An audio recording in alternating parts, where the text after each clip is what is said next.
tatakbo ako. Tatakbo ako hanggang sa maubos ang hininga ko, hanggang sa mawala ang anino ng dalawang higanteng humahabol sa akin. Naramdaman ko ang lamig ng yelo mula sa hawak kong gulay na dumidikit sa braso ko, habang pinipilit kong sumingit sa masikip at maingay na palengke ng baryo masigla. Ang pawis ay tumutulo sa noo ko, halos sa alikabok at amoy ng mga sariwang paninda. Hoy, Ligaya Ramos! Saan ka tatakbo, ha?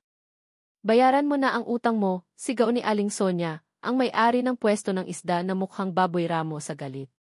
Sa likod niya, si Mang Tonyo, ang nagpapautang na may hawak na stick, ay nakatingin sa akin ng masama. Kahit saan ka magtago, mahahanap ka namin. 3 buwan na iyan. Mas lalo akong bumilis. Hindi ko alintana ang mga nagbabagsakan kong paninda, isang bungkos ng kangkong, ilang piraso ng kamatis, basta makalayo lang ako sa kanila. Ang isip ko ay puno ng takot. Kung mahuhuli nila ako ngayon, siguradong ipagbibili na nila ang pwesto ni Aling Nena. Ang pwesto na tanging hanap buhay namin. Nagsimulang sumakit ang tagiliran ko, ngunit hindi ako huminto. Lumiko ako ng matalim sa isang eskinita, umaasa na makakahanap ng lagusan. Ngunit sarado ang dulo. Isang bridal boutique ang nag-iisang bukas na pinto sa dulo, at sa desperasyon, pumasok ako. Ang loob ng tindahan ay tahimik, halos sagrado. Puting-puti ang lahat, napakababango ng mga bulaklak, at kumikinang ang mga sequin sa mga nakasabit na trahe de boda. Kontra-kontra ang mundo ko sa mundo rito. Narinig ko ang yabag ni na Aling Sonia at Mang Tonyo sa labas. Nagtatago ako sa likod ng isang manikin na nakasuot ng pinakamalaking trahe. Bigla, bumukas ang pinto at pumasok ang isang lalaking malaki ang katawan, nakasuot ng itim na suit. Ang mukha niya ay seryoso, halos galit. Ang mga mata niya ay naglakbay sa paligid, at nang makita niya ako, kumunot ang noo niya. May, sa wakas. Halika na. Lihis ang pagkakakilala niya sa akin. May. Hindi ako si May.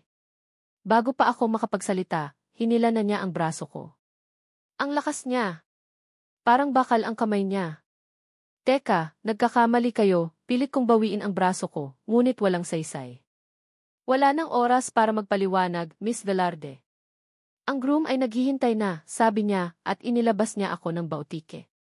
Sa labas, isang itim na van ang naghihintay. Ipinasok niya ako sa loob, at bago pa ako makabawi sa pagkagulat, umandar na ang sasakyan. Doon ko lang napansin ang aking kasuotan. May nakabalot na puting tela sa katawan ko.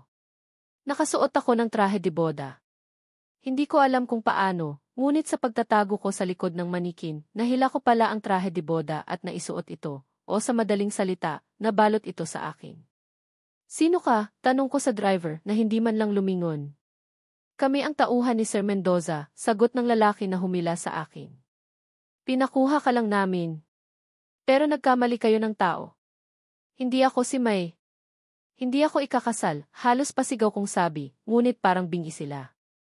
Ang sasakyan ay bumibiyahe sa mga kalsada na pamilyar, ngunit sa di kalayuan, nakikita ko ang mga gusaling hindi ko abot kamay. Sa bawat pag-ikot ng gulong, parang humihigpit ang tali sa aking leg.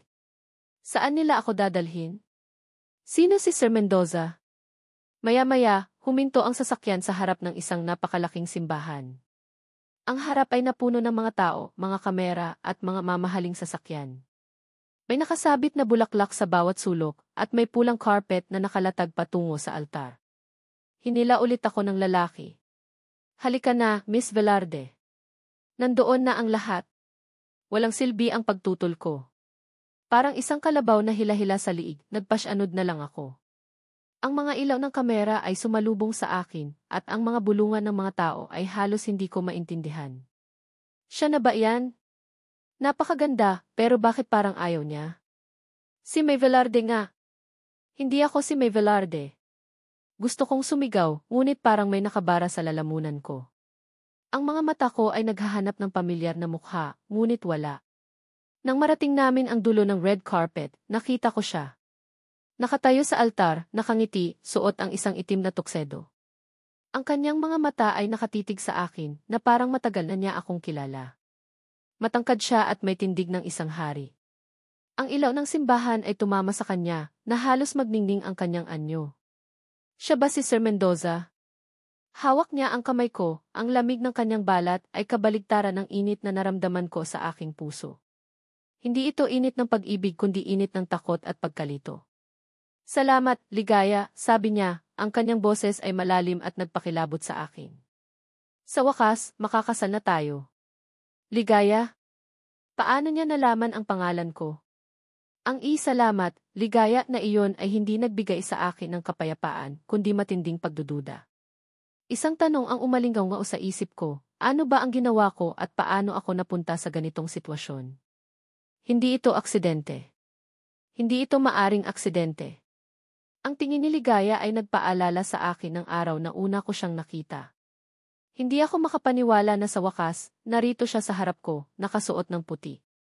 Ngunit ang kislap ng takot sa kanyang mga mata ay nagsasabing hindi ito ang perpektong simula na matagal ko nang pinangarap. Salamat, Ligaya, muli kong bulong, hindi alintana ang mga bulungan at flash ng kamera. Ang salitang di ligaya ay parang musika sa aking dila.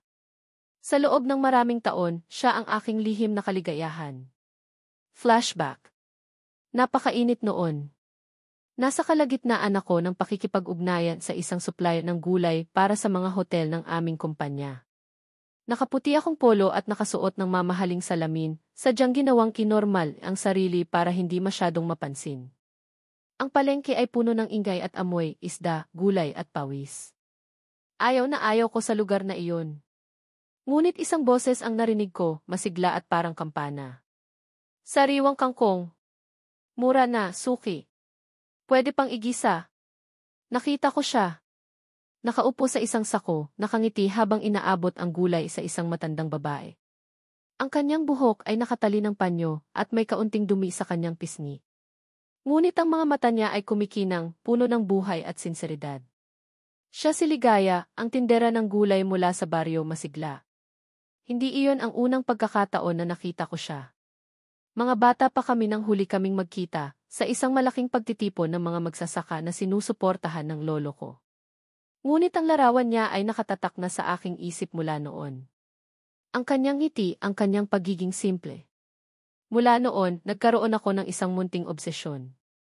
Tuwing Martes at Huwebes, nagpapalusot ako sa aking mga meeting para makapunta sa palengke. Hindi para sa negosyo, kundi para lang masilayan siya. Nakita ko ang pagpupunyagi niya. Nakita ko ang pagod sa kanyang mukha sa huling bahagi ng araw. At nakita ko rin ang pag-aalala sa kanyang mga mata tuwing mailumalapit na naniningil ng utang. Nalaman ko ang tungkol sa utang ni Aling Nena, ang kanyang tiyahin. Malaki. Sapat para sirain ang buhay ng isang simpleng pamilya. Doon ko nakita ang aking pagkakataon. Alam kong mali. Alam kong mapanlin lang. Ngunit alam kong ito lang ang paraan para malapit ako sa kanya nang hindi nagmumukhang mayabang o mapagsamantala. End of flashback. Ngayon, narito na kami sa mansyon. Ang kasal ay natapos na sa isang iglap. Isang civil ceremony, mabilis, ngunit sapat para maging legal.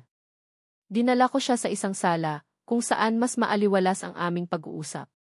Ligaya, alam kong naguguluhan ka, panimula ko, pilit pinakalma ang aking boses. Ngunit sa loob ko, nagpipigil ako ng kaba. Ngayon ang oras ng katotohanan. Umupo siya sa sofa, ang trahe de boda ay lumundo sa kanyang paligid. Ang mga mata niya ay nakatitig sa akin, puno ng pagdududa. Sino ka? Bakit mo ako pinakasalan? Hindi ko kayo kilala. Kumuha ako ng folder mula sa mesa. Santiago de Leon. At alam kong kilala mo ang pangalan ng pamilya mo, Ramos.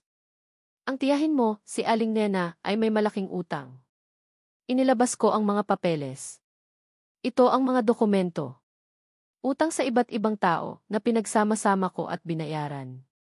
Lahat ng iyan nasa pangalan ko na ngayon. Nanlaki ang kanyang mga mata. Ano? Bakit? Bakit mo ginawa yan? Dahil gusto ko, sabi ko, diretsahan. At bilang kapalit, gusto kong pakasalan mo ako. Napatayo siya. Gusto. Pakasalan? Hindi ko kayo mahal. Hindi ko kayo kilala. Baliw ba kayo? Hindi ko rin naman inaasahan na mahalin mo ako ngayon din, Ligaya, sagot ko. Ngunit ang utang na ito ay isang malaking halaga. Kung hindi mo yan babayaran, mawawala ang lahat sa inyo. Ang pwesto sa palengke, ang bahay nyo. Lahat. Tiningnan niya ang mga papeles, at nakita ko ang pagbagsak ng kanyang mga balikat. Ang kanyang matapang na tindig ay unti-unting nanghina. Ang kanyang mga mata ay napuno ng luha. Hindi ito patas, bulong niya. Maaaring hindi patas para sa iyo, ngunit ito ang tanging solusyon para makawala ka sa problema mo, paliwanag ko. Hindi ako masamang tao, Ligaya. Aalagaan kita. Bibigyan kita ng magandang buhay. Magiging komportable ka dito. At ang tanging hiling ko lang ay maging asawa kita sa pangalan. Nakatulala siya, parang nagpoproseso ng lahat ng impormasyon. Ang kanyang mga kamay ay nanginginig. Nakita ko ang panloob na pakikipaglaban niya, ang kanyang dignidad laban sa pangangailangan ng kanyang pamilya. Hindi ka ba nahihiya? Tanong niya, halos pabulong. Ang gawin ito sa akin. Naramdaman ko ang kurot ng guilt sa aking puso, ngunit pinigilan ko. Hindi. Dahil alam kong ito ang pinakamabilis na paraan para matulungan kita. At sa tamang panahon, maiintindihan mo rin kung bakit. Bigla, bumukas ang pinto at pumasok si Don Ramon de Leon, ang aking lolo. Ang kanyang mukha ay seryoso, at ang tingin niya kay Ligaya ay maihalong pagmamataas at paghamak. Santiago, panimula niya, ang boses ay malamig. May ipapaliwanag ka ba sa akin tungkol sa babaeng ito? At sa kasal na ito? Hindi siya ang babaeng inaasahan kong makakasama mo sa buhay. Bago pa ako makasagot, sumingit na si Ligaya. Ako si Ligaya Ramos po, lolo. At ang kasal na ito ay isang kasunduan. Ngumiti si Don Ramon, ngunit hindi umabot sa mata. Kasunduan? Narinig ko na ang tungkol dyan. Ang isang babaeng galing sa palengke ay umaasa sa yaman. Isang tipikal na kwento. Tumayo si Ligaya, ang kanyang pighati ay napalitan ng kaunting galit. Hindi po ako nag-aasawa ng pera, lolo. Nag-aasawa po ako para iligtas ang pamilya ko.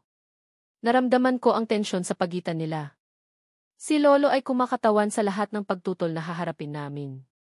Ngunit para sa akin, hindi mahalaga ang kanyang pagtutol. Ang mahalaga ay si Ligaya. Pagkatapos ng maikling pagtatalo, nagpaalam si lolo, ngunit ang kanyang mga mata ay nanatiling nakatutok kay Ligaya na parang isang basurang gusto niyang ipatapon. Pagkaalis niya, napatingin si Ligaya sa akin. Ang kanyang mga mata ay puno ng pagod at kawalang pag-asa. Bakit mo ginagawa ito, Santiago? Tanong niya, ang boses ay nanginginig. Hindi ako sumagot. Dinala ko siya sa kanyang bagong silid. Malaki ito, magara, ngunit walang personal na gamit. Isang maliwanag na kulungan. Dito ka mananatili. Lahat ng kailangan mo, ibibigay sa iyo. Sa isang gilid, mayroong isang maliit na kabinet na puno ng mga libro at mga frame ng larawan. Kinuha niya ang isa. Isang lumang larawan. Isang batang babae na nakangiti, may hawak na buwig ng saging, kasama ang isang batang lalaki na nakangiti rin, pawisan at may dumi sa pisngi, nakasuot ng simpleng kamiseta. Sa likod nila, makikita ang pwesto ng gulay sa palengke. Ang batang babae ay si Ligaya. At ang batang lalaki ako. Nanlaki ang kanyang mga mata. Ang larawan na iyon ay isang lihim na matagal kong iningatan. Hindi ko inakala na makikita niya ito kaagad. Ang tanong sa kanyang mga mata ay mas malalim pa sa pagkabigla, paano niya nalaman ang aking pangalan at bakit mayroon akong larawan naming magkasama mula pa noon. Ang tanong na iyon ang magiging simula ng kanyang pagdududa. Ang mundo ko ay parang binagsakan ng langit. Nanginginig ang aking kamay habang hinahawakan ang frame ng larawan. Ang batang babae na may munting ngiti, nakasuot ng simpleng damit paninda, ay ako. At ang batang lalaki sa tabi niya, na may seryosong tingin, ay walang iba kundi si Santiago. Paano? Paano niya ako nakilala? Bakit mayroon siyang larawan na ito? Hindi ito aksidente. Hindi talaga. Ang mga tanong ay parang kulog na umalinggaw sa aking isipan. Ang lahat ng sinabi niya, na ihinabayaran ang utang, na kailangan ko siyang pakasalan, ay tila biglang nagkaroon ng ibang kahulugan. Kung kilala na niya ako noon pa, kung may koneksyon na pala kami, bakit niya kailangan gawin ang lahat ng ito? Bumalik ang aking isip sa mga panahong tinutulungan ko si Aling Nena sa aming pwesto sa palengke. Maraming taong dumadaan. Napakaraming mukha. Hindi ko matandaan ang mukha ng batang ito. Marahil ay isang beses lang siyang dumaan. Pero ang pagkakaroon niya ng larawan namin ay nagpapahiwatig na hindi lang iyon isang simpleng pagdaan. Kinuha ko ang cellphone ko at tinawagan si Aling Nena. Kailangan kong malaman ang katotohanan mula sa kanya. Hello, tita. Nandito na ako. Sa mansyon, sabi ko, pilit pinakalma ang aking boses. Oh, anak. Mabuti naman. Ayos ka lang ba? Tanong niya, na maihalong ka ba sa kanyang boses. Tita, bakit may utang tayo kay Santiago? At ano ang utang na ito? Diretsahan kong tanong, hindi na ako nagpaligoy-ligoy pa. Bigla siyang natahimik. Anak, huwag mo na lang isipin iyon. Basta, ligtas ka na ngayon, yun ang mahalaga. Tita, maging tapat po kayo. Kailangan kong malaman. Sino ba talaga si Santiago sa buhay natin, pilit ko. Narinig ko ang pagbuntong hininga ni Aling Nena. Ligaya, wala akong alam na mas malalim pa riyan. Ang alam ko lang, may utang tayo sa pamilya De Leon. At nang dumating si Santiago, binayaran niya iyon para sa atin. Yun lang. Huwag ka na masyadong mag-isip, anak. Mayaman yan, may gusto sa iyo. Yun lang. Ang sagot niya ay hindi nagbigay ng kapayapaan sa akin. Sa halip, mas lalo akong nagduda. Alam kong may tinatago si Aling Nena. Bakit siya nagsisinungaling? Pinatay ko ang tawag at naglakad palabas ng silid. Naramdaman ko ang pagiging dayuhan sa lugar na ito. Ang mga malalaking bintana ay nagpapakita ng isang malawak na hardin na hindi ko kailanman naisip na makita sa aking buhay. Napakalaki ng mansyon na ito. Nararamdaman kong para akong isang ibon na nakakulong sa isang ginintuang haula. Habang naglalakad ako sa pasilyo, nakita ko si Santiago na nakatayo sa isang bintana, kausap ang isang babae. Si Elena, ang kanyang katiwala na nakilala ko kanina. Seryoso silang nag-uusap. Ang ekspresyon ni Santiago ay malalim at si Elena naman ay tapat na nakikinig. Ang kanilang closeness ay nagpaduda sa akin. Hindi ba siya ang kanyang kasintahan? Bakit nagpapakasal siya sa akin? Kung gusto niya akong pakasalan, bakit tila mas malapit pa siya sa ibang babae? Nagtago ako sa likod ng isang haligi, hindi ko alam kung bakit. Siguro dahil ayaw kong makita niya akong nagmamatsyag. Gusto kong malaman ang tunay na motibo niya. Sa bawat salita na naririnig ko mula sa kanya, mas lalo akong nalilito. Ang sinabi niya kanina sa harap ni Don Ramon na ikasunduan ay nagpapaulap sa aking isipan. Ano ang tinutukoy niya? Pagkatapos ng pag-uusap, umalis si Elena at naiwan si Santiago na mag-isa. Parang ito na ang pagkakataon ko. Tumitigil ako sa paghinga at lumapit ako sa kanya. Santiago, panimula ko, ang boses ko ay parang yelo. Lumingon siya. Ang kanyang mukha ay nagulat. Ligaya. Ano ang ginagawa mo sa labas ng silid mo? Hindi ako nakakulong dito, sagot ko, may kaunting tapang sa aking boses. May gusto akong itanong sa iyo. Tiningnan niya ako ng matagal. Ano iyon? Ang larawan, sabi ko, at inilabas ko ang frame. Ang larawan na ito. Bakit nasa iyo ito? Kilala mo ako noon pa. Bakit mo tinago ang katotohanan? Nawala ang kanyang pagkagulat. Ang kanyang mukha ay naging blanko. Nakita mo pala. Sagot ko. Ano ang ibig sabihin nito, Santiago? Nagsisinungaling ka ba sa akin? Hindi siya sumagot.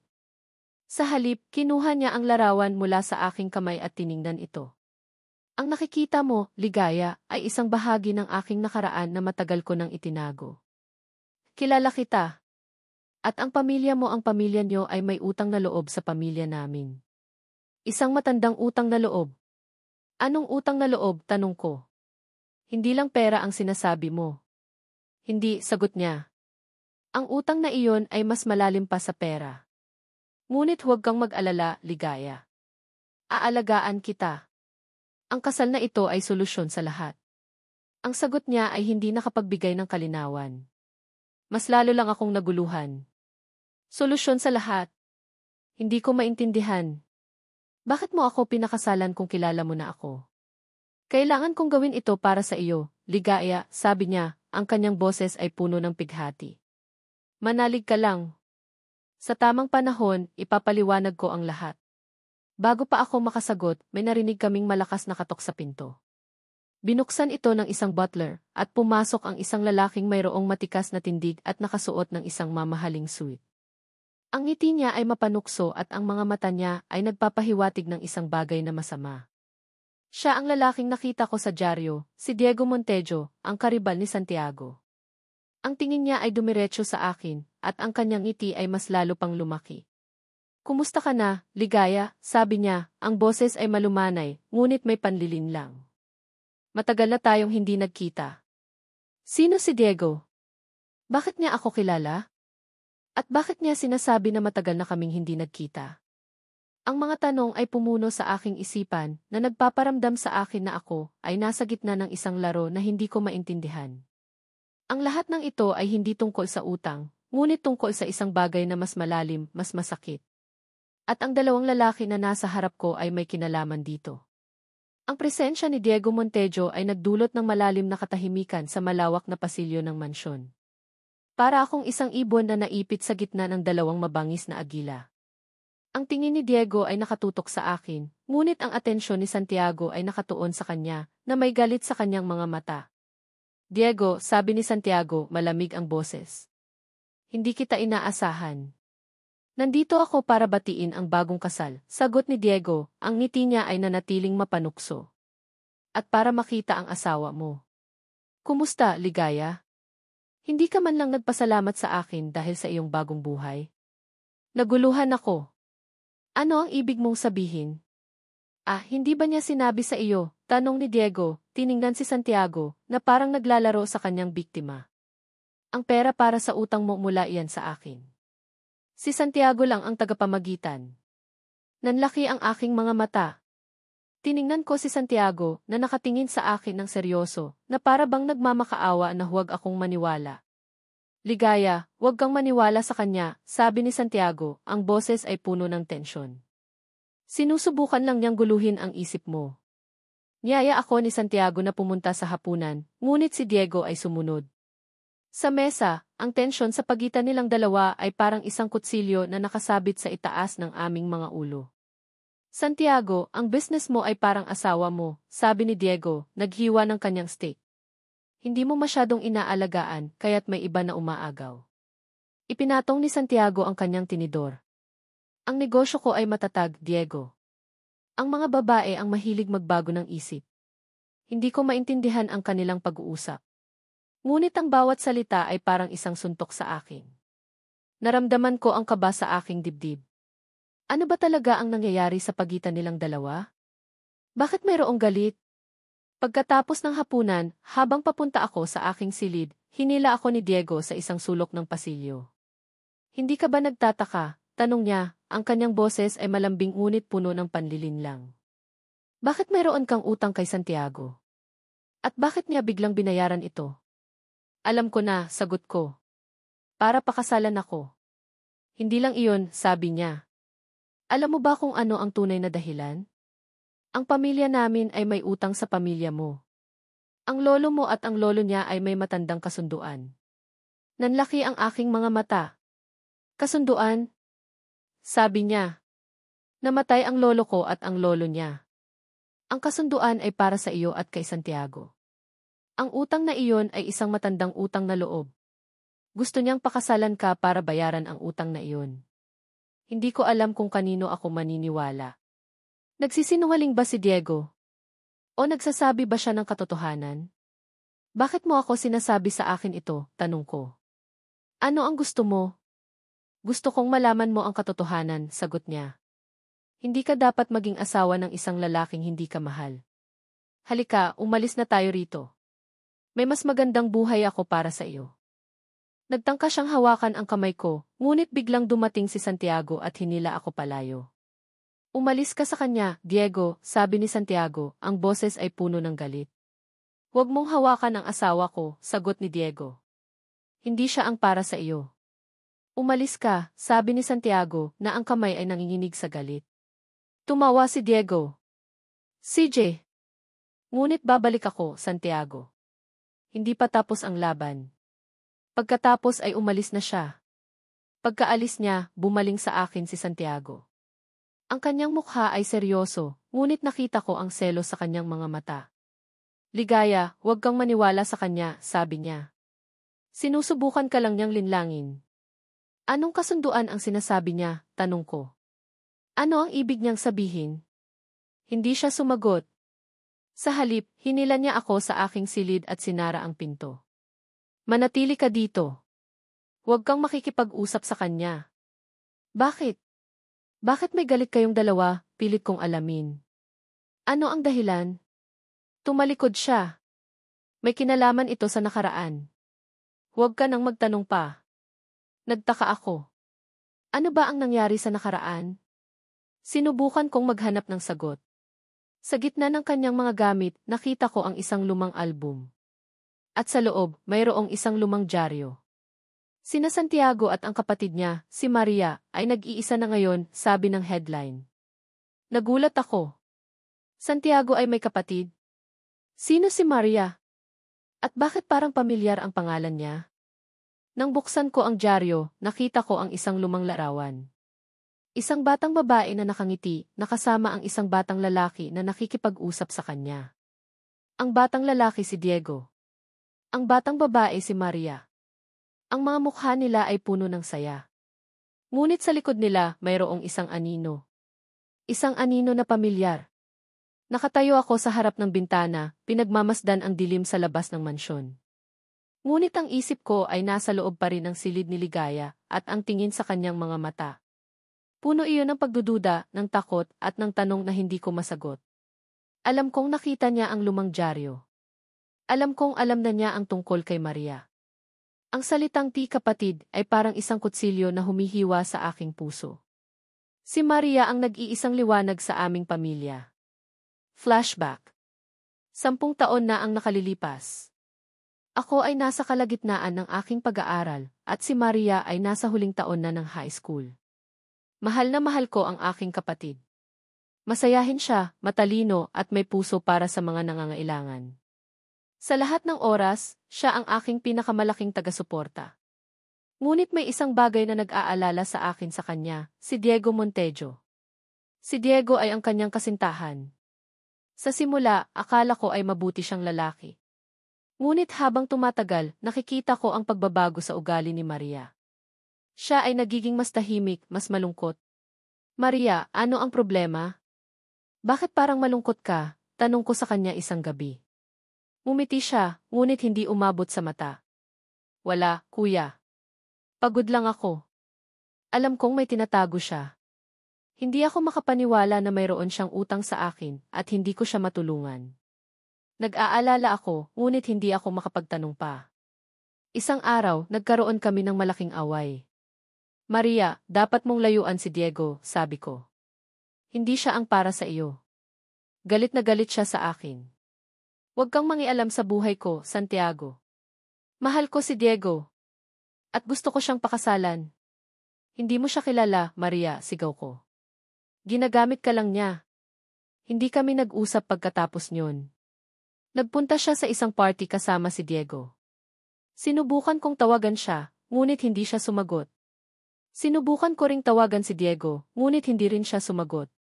Nang sumunod na umaga, ang balita ay nakakagulat. Isang malaking aksidente ang nangyari. Ang sasakyan ni Diego ay nawala ng kontrol at bumangga sa isang truck. Si Diego ay nabuhay, ngunit si Maria ay namatay. Ang mundo ko ay gumuho. Ang huling salita na narinig ko mula sa kanya ay galit. At alam kong mayroon akong bahagi sa kanyang kamatayan.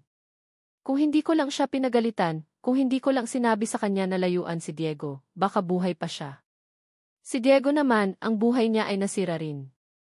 Siya ay nanatiling tahimik, ngunit alam ko na ang galit niya ay nasa akin. Sinisisi niya ako sa pagkamatay ni Maria. At sa loob ko, sinisisi ko rin ang sarili ko. End of flashback. Ang pintuan ay bumukas at nakita ko si Ligaya na nakatayo doon. Ang kanyang mukha ay puno ng pag-aalala, ang kanyang mga mata ay naghahanap ng sagot.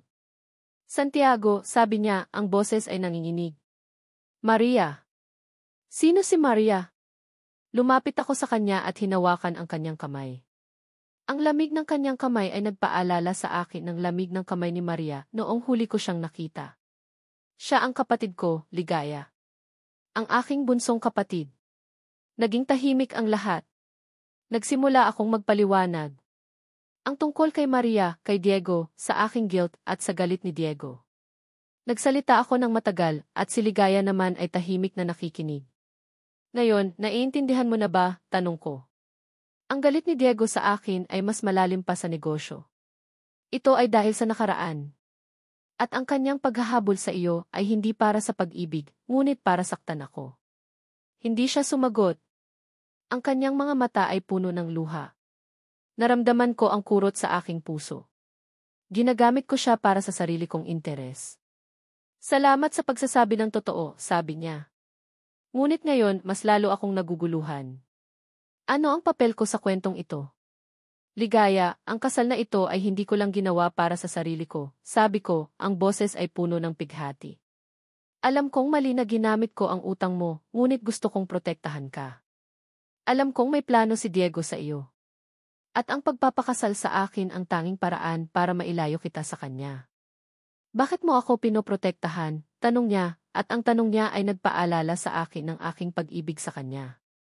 Dahil, sabi ko, mahal kita, Ligaya. Matagal na kitang mahal. Kaya't hindi ako papayag na saktan kanya. Ang kanyang mga mata ay nanlaki. Hindi siya makapagsalita. Bigla, narinig namin ang isang ingay sa labas. Isang malaking party ang nagaganap sa hardin. Ano iyan? Tanong ni Ligaya. Isang party para sa atin, sagot ko. Upang ipakilala ka sa lahat. Nag-aalala ako. Ayaw kong pumunta siya. Alam kong may gagawin si Diego. Santiago, kailangan nating pumunta, sabi niya, ang boses ay maihalong tapang. Hindi ako natatakot. Hindi ako tatakbo. Nagpunta kami sa hardin. Napuno ito ng mga tao, ng mga ilaw, ng musika. At sa gitna ng lahat, nakatayo si Diego. Nang makita niya kami, umiti siya ng malaki. Mga kaibigan, narito na ang bagong kasal. Magdiwang tayo. Bigla, lumapit si Diego sa amin. Santiago, sabi niya, ang boses ay malakas, narinig ko na ang iyong asawa ay hindi ang tunay na bride. At ang kasal na ito ay hindi dahil sa pag-ibig. Ito ay dahil sa isang utang. Ang buong hardin ay natahimik. Ang mga tao ay nagbulungan. Ang lahat ng mata ay nakatitig sa amin. Nagulat ako. Paano niya nalaman? Hindi lang iyon, sabi ni Diego, tumingin kay Ligaya. Ang kasal na ito ay hindi kasunduan ng pag-ibig kundi kasunduan ng pamilya. Si Ligaya ay isang collateral. Ang pamilya niya ay may utang sa pamilya De Leon. At siya ang kabayaran. Naramdaman ko ang panginginig ni Ligaya. Ang kanyang mga mata ay puno ng sakit. Ang lahat ng tingin ay nagpapahiwatig ng paghamak. Naramdaman ko ang sakit sa kanyang puso. Ang lahat ay nakikita siya na parang isang bagay, isang utang, hindi isang tao. Ang aking mundo ay gumuho, hindi sa isang biglaang pagbagsak, kundi sa dahan-dahang pagbasag ng bawat piraso ng aking puso.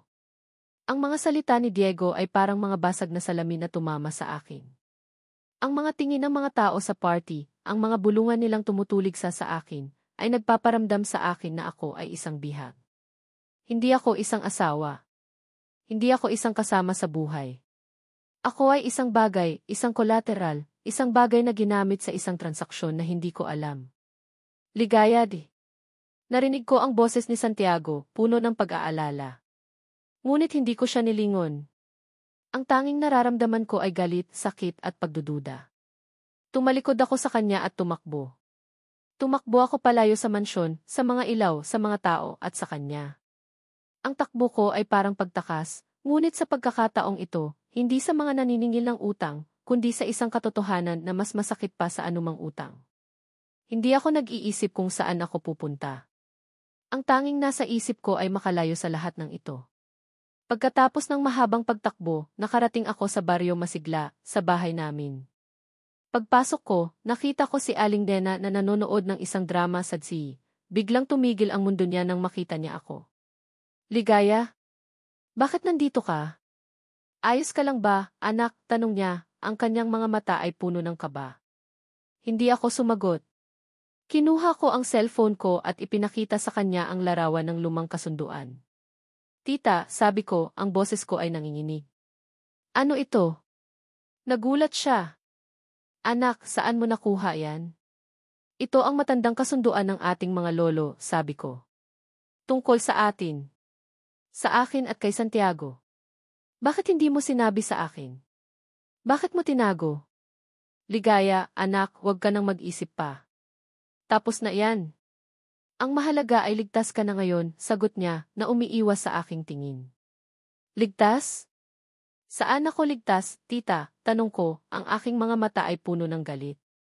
Ginagamit ako. Ako ay isang utang. Hindi ako isang tao. Bakit mo pinayagan ito? Nagsimulang umiyak si Aling Nena. Anak, ginawa ko lang ang lahat para sa iyo. Ang utang natin ay napakalaki. Hindi ko na alam kung paano pa tayo mabubuhay. At nang dumating si Santiago, sinabi niya sa akin na ang kasal na ito ang tanging paraan. Wala akong magawa, anak. Wala akong magawa. Umupo ako sa sahig, ang aking mga luha ay nagsimulang dumaloy. Naramdaman ko ang sakit sa aking puso.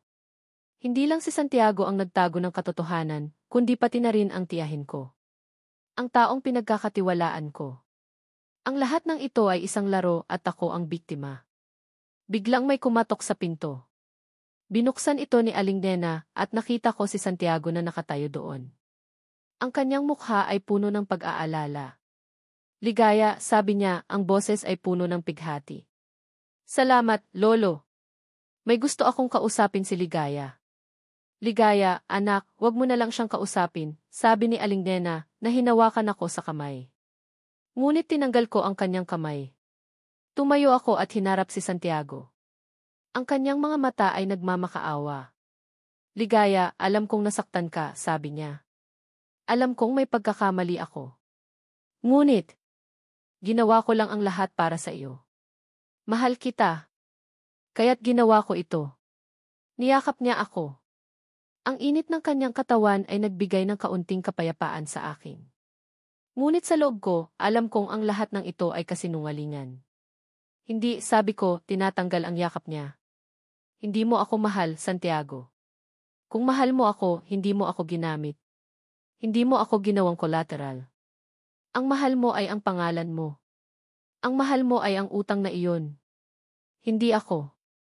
Tumalikod ako sa kanya, ang aking mga luha ay patuloy na dumadaloy. Ang kanyang mukha ay puno ng sakit.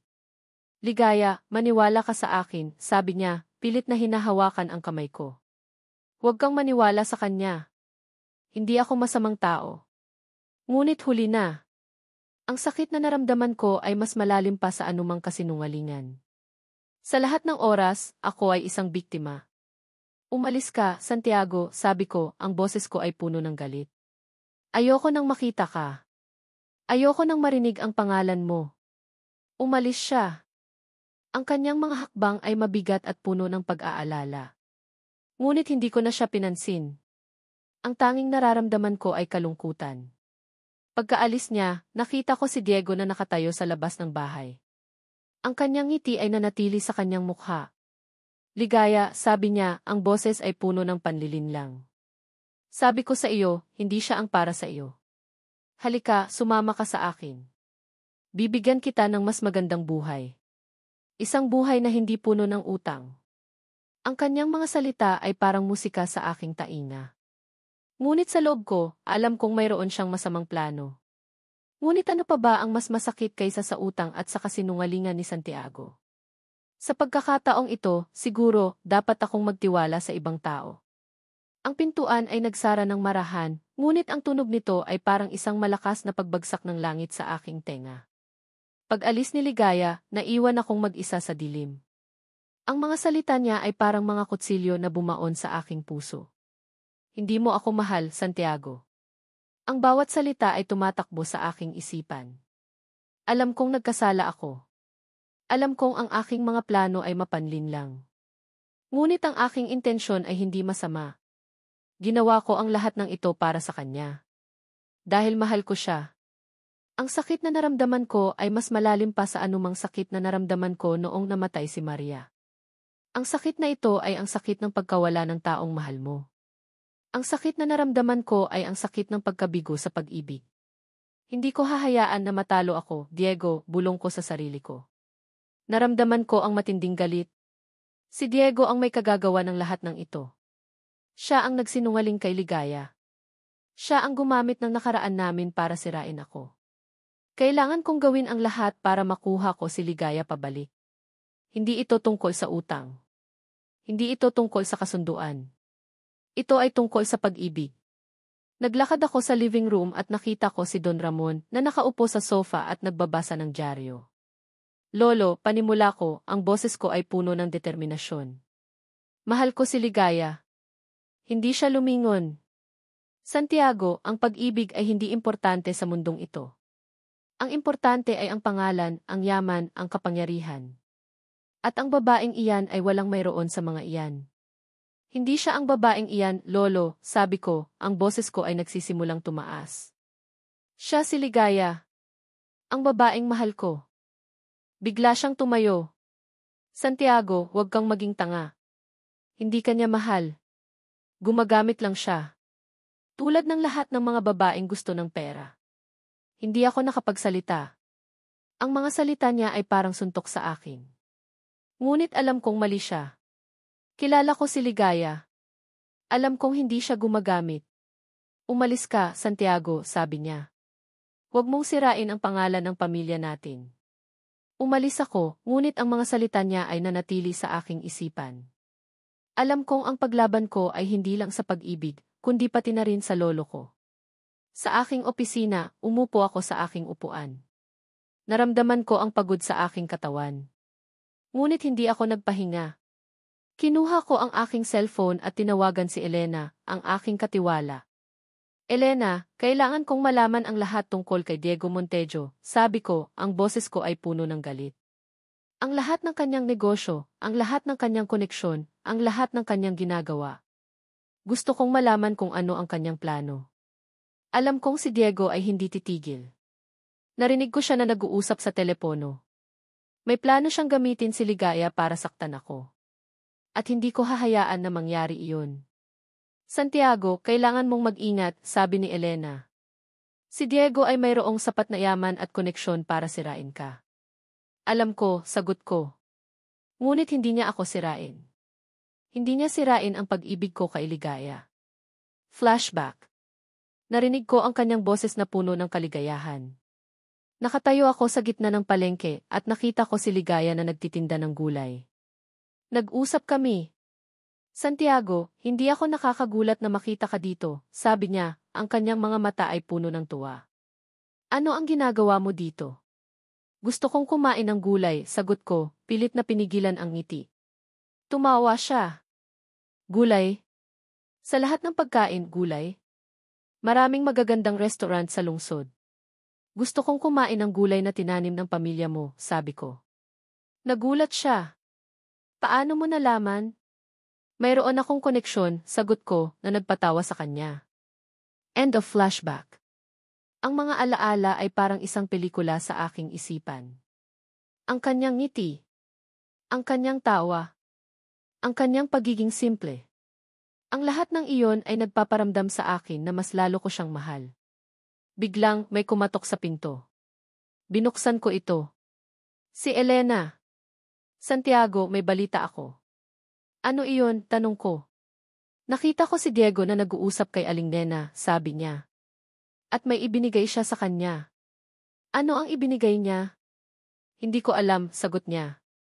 Ngunit alam kong mayroon siyang masamang balak. At kasama si Aling Nena sa plano niya. Naramdaman ko ang kaba sa aking dibdib. Ano ang gagawin ni Diego?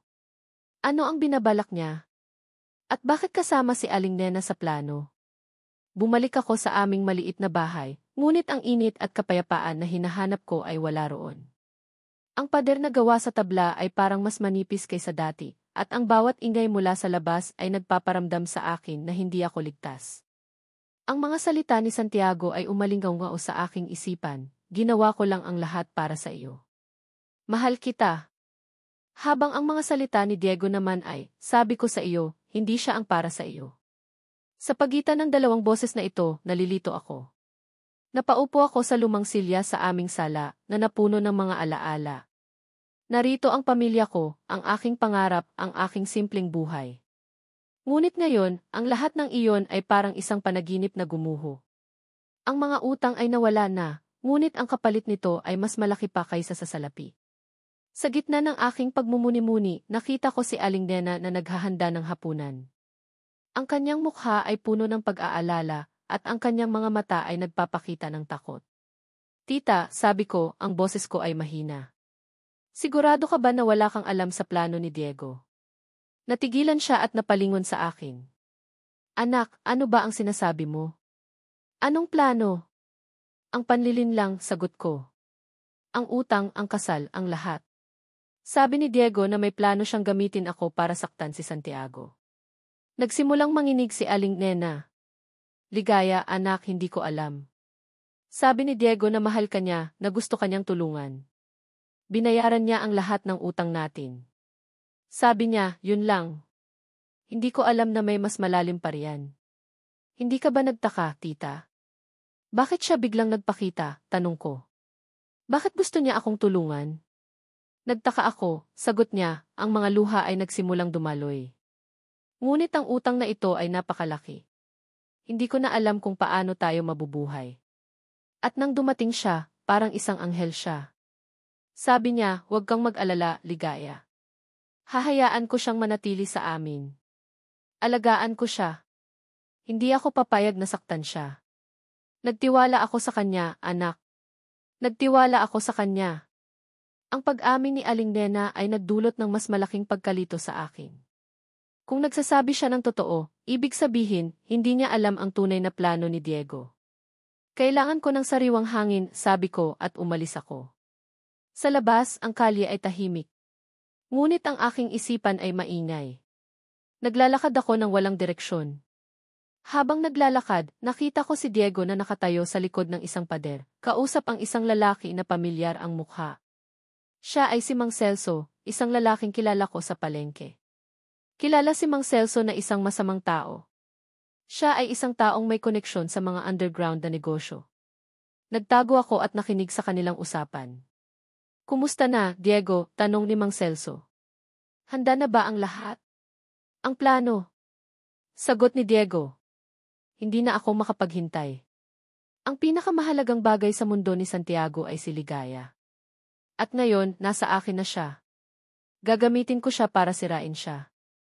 Ang lahat ng kanyang negosyo, ang kanyang pangalan. Ang lahat ay magiging sa akin. Hindi ka ba nag-aalala? Tanong ni Mang Celso. Ang babaeng iyan ay hindi basta-basta. Baka malaman niya ang plano mo. Hindi, sabi ni Diego, tumawa. Naniwala siya na ako ang biktima. Naniwala siya na si Santiago ang masamang tao. Ang babaeng iyan ay parang isang manika. Gagamitin ko siya at pagkatapos, itatapon ko siya. Naramdaman ko ang lamig sa aking katawan. Ang kanyang mga salita ay parang isang malamig na tubig na dumaloy sa akin. Ang aking mga mata ay puno ng galit. Ako ay isang manika. Ako ay gagamitin. Ang aking galit kay Santiago ay napalitan ng takot kay Diego. Siya ang masamang tao. Siya ang totoo, tunay na kalaban. Dali-dali akong tumakbo pabalik sa aming bahay. Kailangan kong sabihin kay Santiago ang lahat. Kailangan niyang malaman na may masamang plano si Diego. Kinuha ko ang aking cellphone at tinawagan si Santiago. Ang kaba ay unti-unting lumalaki sa aking dibdib. Ang ring-ring-ring ay naririnig ko, ngunit walang sumasagot. Sinubukan ko ulit. Walang sumasagot. Bakit hindi mo sinasagot ang telepono, Santiago? Bulong ko sa sarili ko, ang boses ay nanginginig. Nasaan ka na? Nasa panganib ka ba? Kung hindi kita natulungan, ano ang mangyayari sa iyo? Narinig ko ang ring ng aking cellphone. Lumabas ako mula sa aking opisina, na matagal ng gulo dahil sa aking paghahanap ng mga dokumento, at nakita ko ang pangalan ni Ligaya na lumabas sa screen. Ligaya? Agad kong sinagot, ang boses ko ay puno ng pag-asa at kaba. Santiago, nasaan ka? Ang kanyang boses ay nanginginig, puno ng pag-aalala. Kailangan nating mag-usap. Si Diego may masamang plano siya. Naramdaman ko ang pagluwag ng aking dibdib. Ligtas siya. At pinatawag niya ako. Ligaya, nasa opisina ako. Ligtas ako. Ano ang sinasabi mo? Hindi ko maaaring sabihin sa telepono, sagot niya, kailangan nating magkita. Ngayon na. Pakiusap, Santiago. Narinig ko ang kanyang pagmamakaawa. Hindi na ako nag-aksaya ng oras. Sumakay ako sa aking sasakyan at nagmaneho papunta sa kanilang bahay. Ang bilis ng aking pagmamaneho ay parang bilis ng aking puso. Nang makarating ako sa baryo Masigla, nakita ko siya na nakatayo sa harap ng kanyang bahay. Ang kanyang mukha ay puno ng pag-aalala at ang kanyang mga mata ay nanlalaki. Lumabas ako ng sasakyan at tumakbo sa kanya. Ligaya, ayos ka lang ba? Ano ang nangyari? Si Diego, sabi niya, ang kanyang mga kamay ay nanginginig. Narinig ko siya. May plano siya para sirain ka. Gagamitin ka niya para kuhanin ang lahat sa iyo. At ako ang gagamitin niya para gawin iyon. Niyakap ko siya ng mahigpit. Alam ko, Ligaya. Alam ko ang kanyang plano. Ngunit huwag kang mag-alala. Hindi ko hahayaan na saktan ka niya. Naramdaman ko ang pagluwag ng kanyang katawan sa aking mga braso. Naglakad kami papasok sa kanyang bahay. Naroon si Aling Nena na may hawak na kape.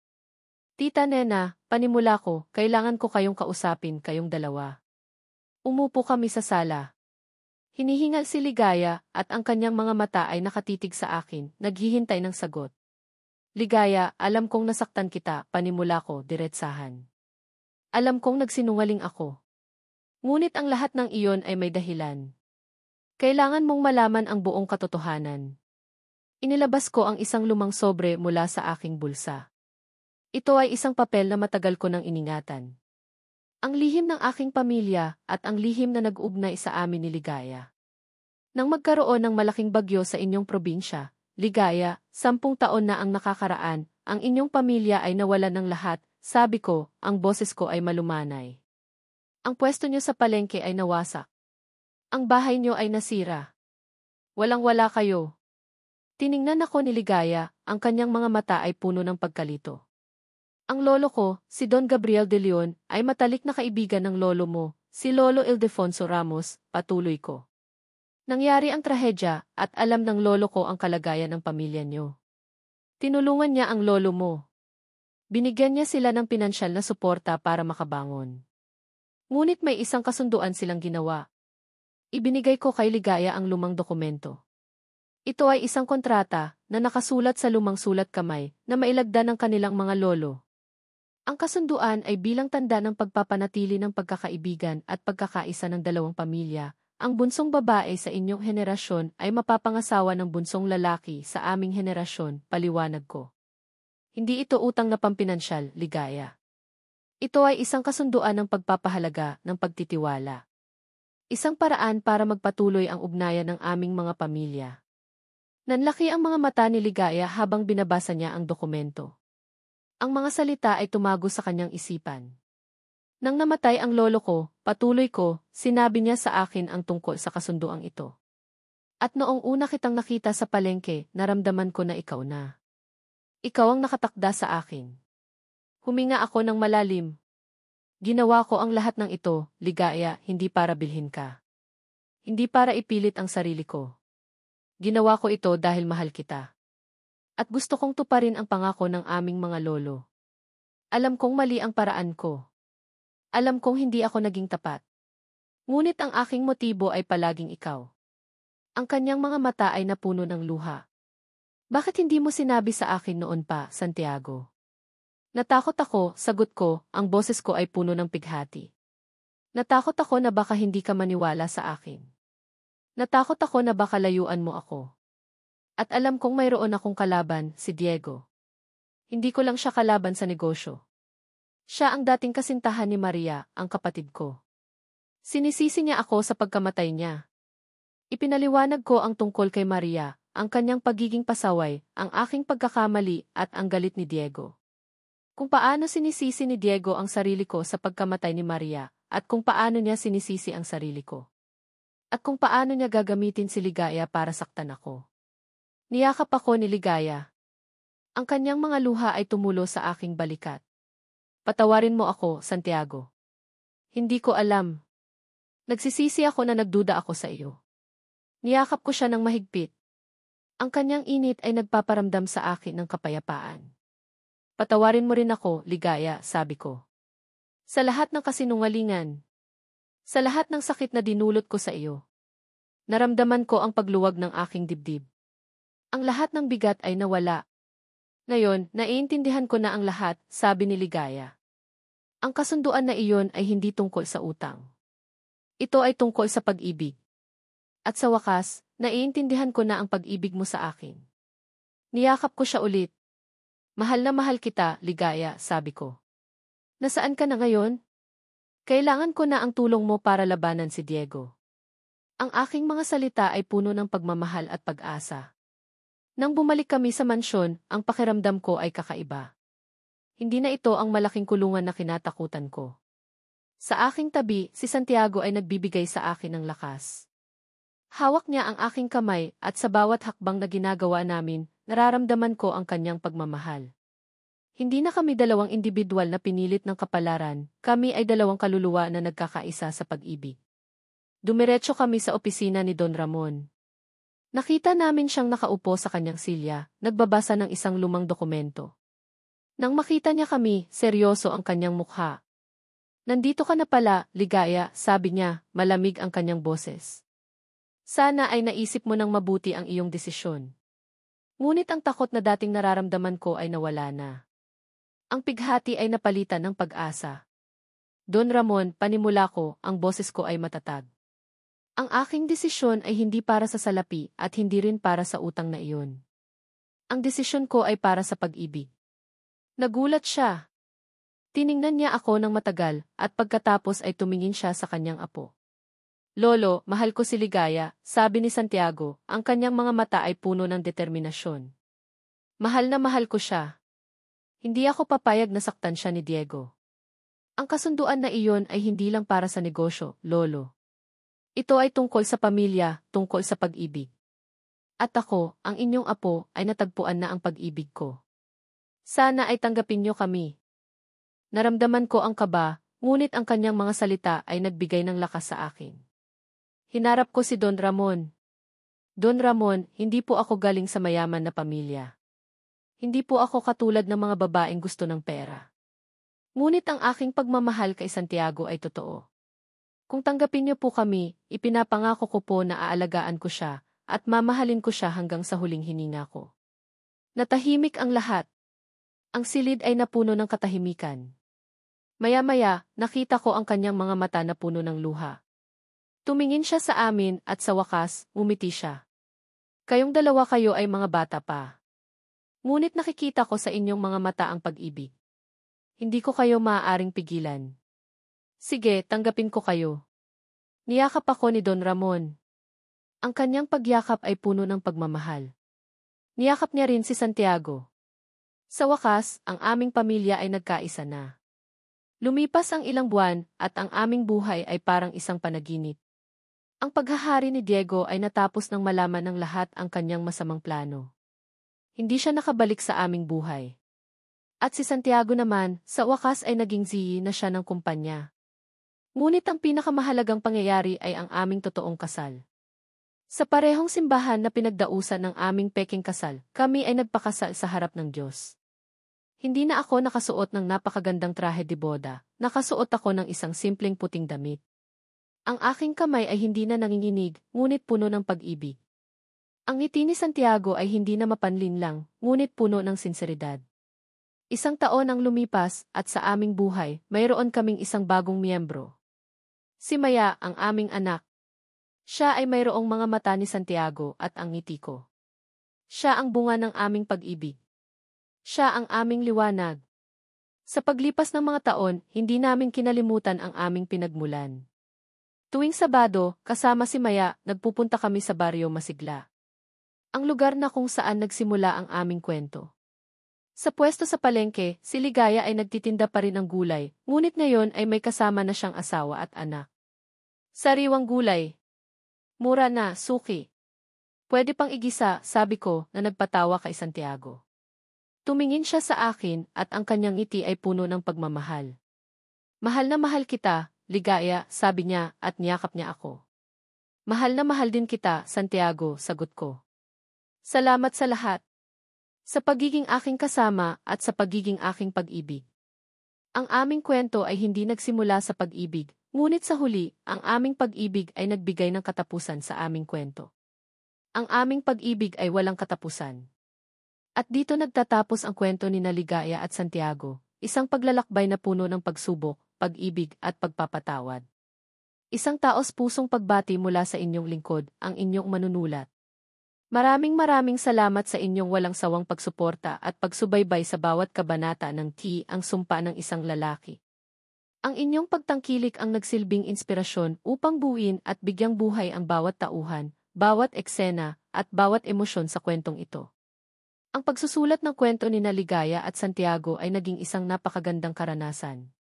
Sa bawat salitang inukit, naramdaman ko ang saya, pighati, galit at pag-asa na dinanas ng ating mga bida. Nagsimula ito sa isang simple, ngunit mapanlinlang na kasunduan, at nagtapos sa isang wagas at tunay na pag-ibig. Naging saksi ako sa kanilang pagtatalo, pagdududa, at sa wakas, sa kanilang pagtanggap sa isa't isa, kasama ang lahat ng kanilang pagkukulang. Hangad ko na ang mensahe ng kwentong ito ay umabot sa inyong mga puso, na ang pag-ibig ay hindi laging nagsisimula sa perpektong paraan, ngunit ito ay maaaring maging perpekto sa paglipas ng panahon, sa pamamagitan ng pagtitiwala at pagpapatawad. Naway nakita ninyo na sa kabila ng lahat ng balakid, ang pag-asa ay laging naroon, at ang tunay na pagmamahal ay may kakayahang bumuo ng lahat ng nasira.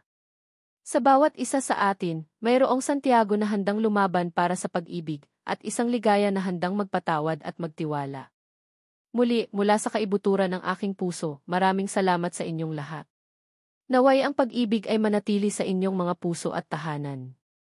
Huwag mag-atubiling ibahagi ang inyong mga saloobin at damdamin tungkol sa kwentong ito. Ang inyong mga komento ang aming yaman. Lubos na gumagalang. Kilikada Dize.